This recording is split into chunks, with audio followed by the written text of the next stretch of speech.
vraiment sur la définition des mots. Donc c'est évidemment Oh oui, mais c'est par rapport aussi à ce que vous avez délicat. vu aussi. Naturellement, j'aurais peut-être dit héroïque, parce qu'on se laisse un peu emballer, mais je suis sûr que Damien ne m'en voudra pas. Et je vais donner le point à Raymond, parce que c'est plus épique, c'est plus... c'est vrai qu'il manque une petite dimension pour aller jusqu'à l'héroïsme. Mais vraiment, il m'attaque un peu sur le dico, quoi. Il a ouvert le dico, il a été un peu... Voilà, pour gagner son point, quoi. On le connaît, Raymond, mais... Du coup, il gagne le point.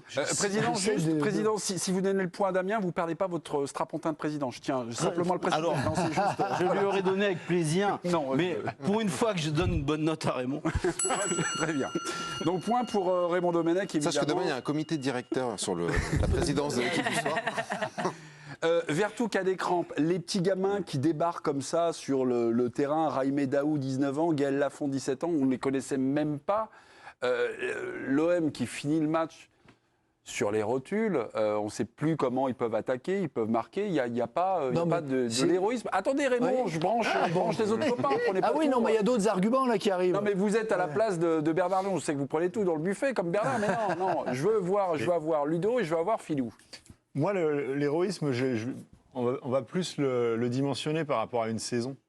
C'est-à-dire qu'on est sur un Olympique de Marseille qui est peut-être, je pense, un des plus faibles depuis 10 ans, qui est en train de se faire croquer en championnat, qui est sur 5 défaites consécutives. On l'avait déjà soulevé la semaine passée, mais à chaque fois que l'OM a dû batailler dans les limites hexagonales, que ce soit en championnat ou en Coupe de France, contre une équipe un peu supérieure ou même de son niveau, à chaque fois l'OM a perdu. Et souvent dans le jeu assez nettement, il y avait une forme de logique, c'est-à-dire dès que l'échelon supérieur arrivait, l'OM tombait, quoi. Et aujourd'hui, en championnat, qui peut nous dire que l'OM n'est pas à sa place ? L'OM est parfaitement à sa place. Parce qu'à chaque fois qu'ils ont joué, les Rennes, les Lille, Bon, Lyon, c'est un peu à part parce que c'est aussi une saison totalement folle, mais à chaque fois, ils sont tombés. Et en Coupe d'Europe, ils continuent. Alors oui, on peut dire que Benfica, ils auraient pu ne pas passer contre Toulouse. C'est possible, mais c'est un quart de finale de Coupe d'Europe. C'est le Benfica, t'as perdu à l'aller. T'es obligé de jouer ce match retour avec des absents, en veux-tu, en voilà. Et tu vas chercher tes ressources mentales. Tous les clubs français perdent au tir au but, on va en parler avec Lille. Eh bien, ils arrivent à la gagner. Paul Lopez, quand pipait pas une sur les pénaux, il arrête celui qu'il faut. Oui, il y a cette dimension-là qui est héroïque ce soir parce que la Coupe d'Europe, c'est ça. C'est ce qui reste dans les têtes, c'est ce que les jeunes Marseillais qui ont été au stade ce soir vont se souvenir de ça dans 2 ans, dans 5 ans, dans 10 ans. Donc oui, la dimension, elle est héroïque. Ludovic, je vous fais patienter. Candice Roland, envoyé spécial. Est-ce que c'est une soirée donc, de héros ? Est-ce que c'est une qualification héroïque ? J'avais l'impression de vous retrouver dans le stade. Moi, j'avais juste quitté le direct avec des Marseillais en feu. Là, c'est un peu plus calme. Bonsoir Candice. Alors, comment qualifier cette qualification ? On cherchait, et puis voilà, vous rentrez dans la danse. Bonsoir Candice. Ouais, bonsoir, mais oui, héroïque. Je pense qu'on peut aller sur ce mot-là, effectivement. Je souscris complètement aux paroles de Philippe, parce que si on met ce match dans le contexte d'une saison, c'est quand même fou ce qui est arrivé. Alors, héroïque, miraculeux, on peut dire ce qu'on veut, mais il y a aussi le match. Il y a quand même vu une équipe qui était quand même bien meilleure que la semaine dernière, en tout cas dans l'intention. Il y a eu plein aussi encore d'erreurs techniques, mais ce qui est complètement fou, c'est Mombagna qui met le but. Au tir au but, on voit qu'ils sont quand même très bien tirés. Lopez qui en sort un aussi. Donc il y a de l'héroïsme là-dedans. Le public aussi qui s'est enflammé, qui a poussé, qui était tendu aussi. Voilà. Donc ce soir, ce sera en tout cas un match évidemment dont on se souviendra. Ça restera évidemment un grand match, une grande soirée. Et pour les anciens, s'ils ont noté aussi la date, c'était il y a 34 ans, jour pour jour, la main de Vata. Donc voilà, le petit clin d'œil du destin. Donc moi, je vais complètement dans l'héroïsme, effectivement, même si effectivement c'était un match, mais un scénario, c'était compliqué. C'était pas gagné d'avance de donner ce scénario-là avec les blessés, avec un Verretou qui finit sur une jambe, les jeunes qui entrent. Il n'y a plus personne sur le banc, Jean-Louis Gasset qui doit un peu encore innover. Donc c'était quand même encore une folle soirée. La main de Vata, c'était, vous m'avez dit, donc 24... 34 ans, on l'a dit. 34 ans, oui, c'est décidément, j'ai 34 ans. 34 ans, des gros problèmes de comptabilité. 1990. Oui, 90. Ce soir, 109e minute, il y a une main de bas qui n'a pas été sifflée, qui n'a pas été accordée. Il semblerait que ce soit logique. Mais il y a un pénalty potentiel à la 66e minute, puisque Troubine bouscule Balerdi. Et derrière, l'arbitre, il semblerait, n'accorde pas le pénalty puisque l'avantage aurait été laissé à Vertou qui frappe à côté. Sur ces petits détails-là, ok, mais sur, on va dire, l'aspect général de la rencontre, Ludovic, vous trouvez que Marseille a mérité sa qualification, oui ou non? Ils l'ont mérité parce qu'ils ont été la chercher avec le cœur, à l'énergie, au trip. Sans que c'est une équipe qui est peut-être pas calibrée pour jouer une demi-finale de Coupe d'Europe, mais ils vont se l'offrir en allant au bout d'eux-mêmes. Comme les Lillois ont été au bout d'eux-mêmes, ils sont un peu moins chanceux sur la ligne d'arrivée, ils se font devancer d'une tête, mais on a 3 équipes qui nous ont rendus fiers. Et ça faisait bien longtemps que sur la scène européenne, on ne s'était pas offert 2 équipes en demi-finale dans les 2 plus grandes Coupes d'Europe. On ne peut pas bouder notre plaisir là-dedans. Il y a un côté aussi héroïque. Et peut-être que c'était l'année où on l'attendait le moins. Parce que quand on voit Marseille, les débuts de Marseille, quand on voit l'année du Paris Saint-Germain qui perd peut-être ses plus grandes individualités, on ne s'attendait peut-être pas à ça. Donc la forme d'héroïsme, elle est là. C'est dans l'émotion que nous procurent ces 2 clubs, ces 3 clubs. Je pense que C'est pas Lille... pareil quand même. L'émotion, je te rejoins. Ouais. Mais l'héroïsme, c'est autre chose. Par exemple, si Vertou... Paris, tu pensais qu'ils allaient aller en demi-finale cette année? Alors, pour le coup, depuis le mois de décembre, j'arrête pas de répéter, mais j'accepte que je n'ai aucun argument, mais j'ai plusieurs témoins qui vont aller au bout. L'argument, c'était bon, que ils iront peut-être pas. Ça paraît pas l'année, donc ils vont y aller. C'était ça ton argument. Non, mais je crois à quelque chose sur Paris depuis longtemps, mais sans argument très construit, parce que... Non, mais je pense qu'il se passe un petit truc. Et avant décembre, Seb. Quand tu vois la saison, tu repars sans Mais sur Paris, je te réponds sur Paris, mais sur Marseille, non. Sur Marseille, non. Mais l'héroïsme, par exemple, si Vertou, il avait joué un quart d'heure là, comme ça, enfin, avec ses crampes, et que derrière, tu sais pas comment, il y a un coup de pied arrêté, il met une tête, il marque, là c'est héroïque. Tu vois, je trouve qu'on entre dans une autre dimension. Il a quand même joué un quart d'heure, quasiment. Oui, mais il a rien fait. Ouais, mais il est resté sur le terrain et ils ont défendu. Je trouve qu'il y a une forme d'héroïsme. Il est resté sur le terrain parce qu'ils avaient fait, il y a 6 changements. Oui, d'accord, mais il est quand même resté sur le terrain. Il y a une possibilité de changer. Oui, mais peu importe. Oui, mais bon, ça c'est super, c'est essentiel. On va pas s'écharper sur le fait. Moi, j'ai pas besoin de plus en fait que de m'offrir. Ça fait tellement longtemps qu'on voit pas des équipes aller au bout des choses. C'est sûr. De toujours ménager la chèvre et le chou. Hein, maintenant le championnat, mais là il faut qu'on soit en Ligue des Champions. Et là les mecs ils ont été à 2000% dans cette Coupe d'Europe. Et moi c'est ça que je trouve parce que il faut quand même. Magnifique. Il faut quand même sur une saison réussir à tout calibrer. C'est pas simple. Mais à ce moment-là, si on vient sur le terrain du champ lexical pur et dur comme héroïque, il y a rien d'héroïque dans le sport. Quoi. On sauve pas des vies, personne. Voilà.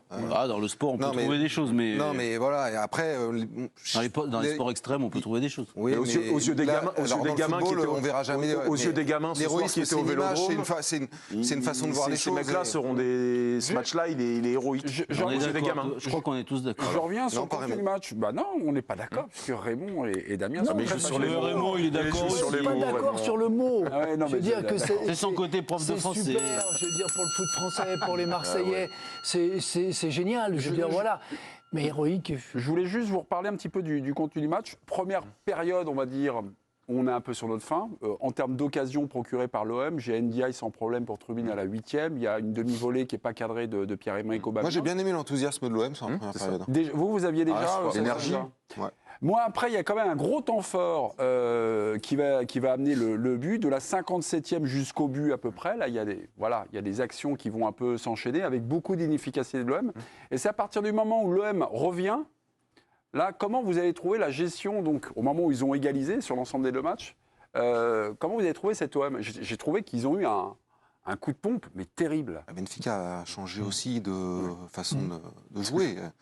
Ils ont vachement mieux le ballon. Ils ont changé 2-3 joueurs. Il y a eu les changements opérés, il y a eu le changement dans le jeu. C'est au moins autant lié à l'attitude de l'OM qu'à celle de Benfica, qui jouait davantage pour attaquer que pour défendre. Et puis de façon naturelle aussi, vu l'effectif, avec 14 joueurs professionnels, c'est ça, sur la liste de match, naturellement, en fin de match, quand vous procédez à des changements, l'écart, il s'agrandit. Parce que du côté de Benfica, vous pouvez encore faire entrer des joueurs à peu près corrects. À Marseille, c'est plus dur.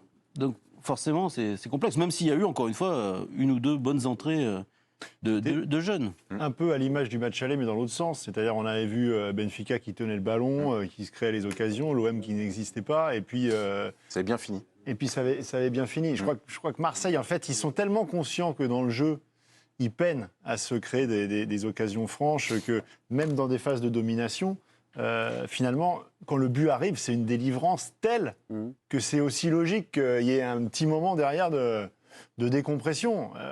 On ne pouvait pas non plus attendre que pendant 90 minutes pleines, il soit pied au plancher. Moumbagna, son but et son match, qu'est-ce que vous en pensez? Alors son but, Il faut dissocier le but du match. Ouais. Bon, mais Je pense même qu'il y a le son but, but, il y non, a moi je son trouve, but et son que le match. but, quelque part, il a son image. Mais en revanche, non, mais parce que on en discutait avec Damien pendant le match. Moi, je pense que c'est un but contre son camp parce qu'en fait, la tête, sa frappe, elle est arrêtée, la tête, ouais. elle repart vers le gardien et c'est la jambe du tribune. gardien qui la ramène vers le but. Bon, on s'en fiche, peu importe. Il fait quand même un appel fantastique. Oui. Ça, quand même, faut le noter. Le Parce centre est qu'il formidable aussi. arrive à passer devant son défenseur et vraiment bravo à lui. Après, c'est un joueur étonnant. C'est-à-dire que. C'est pas un attaquant pour du jeu de transition. C'est un attaquant où tu as Mais plus c'est un la attaquant possession. pourquoi Il est plus à l'aise dans la surface de réparation. Il en impose la J'ai tête. l'impression que c'est pas un attaquant pour ce niveau-là, quand même, déjà. Tu sens que c'est. Non, mais la conduite de balle, c'est Oui. compliqué. Bah, l'action qui symbolise un peu les choses, c'est celle où il part En en contre-attaque. Où il y a Et Aubameyang il doit donner un petit ballon au Aubameyang. Il fait 3-4 mauvais choix derrière qui te font perdre le ballon et qui te font subir quasiment une contre-attaque. Tony Cascarino à côté, Après, moi, c'est Ronaldinho. Après, quoi. moi, c'est pas de problème. Le mec, il s'est donné à donf. Il a été au bout des choses. Il a réussi à compenser peut-être un déficit technique par la générosité qu'il a mis dedans. Il met le but, ce qui n'est pas rien, ce qui n'est pas neutre. Donc ben, c'est tout. On ne demandait pas plus en fait ce soir. Non, mais ce Les soir, notes de l'équipe du soir, on va noter Ce soir. quelques Ce joueurs. soir. Vous allez sur le site L'équipe et puis évidemment vous votez. Moi j'aimerais bien qu'on parle de Paul Lopez ce soir. Tiens justement, Paul Lopez, il a parlé à un diffuseur, je ne sais pas si RMC, Canal ou voilà. Canal. Canal, eh ben, Ouais. celui Canal. On a tout donné, je suis content pour tout le monde. C'est quelque chose que l'on a travaillé avec les autres gardiens. On a décidé avant le match où j'allais plonger à chaque fois. Ah, c'est la séance de tir au but. Voilà. Comme quoi Raymond, ça. La fameuse La loterie. loterie, c'est fini. C'est fini la loterie. Vraiment, Je ne défends aucun camp. Je dis, on peut les travailler, on peut ne pas les travailler. Les joueurs les travaillent quand tout seuls. Moi, j'ai jamais dit il Moi, le faut mois ou il faut dernier, pas. mon Raymond, Ah, jamais. s'est écharpé. Non, ouais. vous vous souvenez, Damien? Non? Vous nous Non. parliez de votre expérience en Moi, j'ai disant, dit que vous, c'est une finalement, bataille. l'expérience ne J'ai remplace rien. dit que c'est pas un geste technique, c'est une bataille psychologique. Psychologique. Ça ne veut pas dire qu'on ne peut pas travailler ou pas travailler. Il y en a qui ont besoin. On parlait tout à l'heure, Thierry Henry en 98, les jeunes, ils arrivaient, ils ont débarqué, de l'inconscience totale, et ils ont marqué des buts. Donc, à un moment, c'est cette pression qui fait la différence. C'est pas la qualité des joueurs, parce que si on prend la qualité des joueurs marseillais ou de Benfica, voilà, on peut dire Benfica a des meilleurs techniciens Oui. que Marseille, surtout au niveau offensif. Mais il y a une dimension psychologique, et c'est tout. Donc, Paul Lopez comment on en- travaille, c'est une autre question. Paul Lopez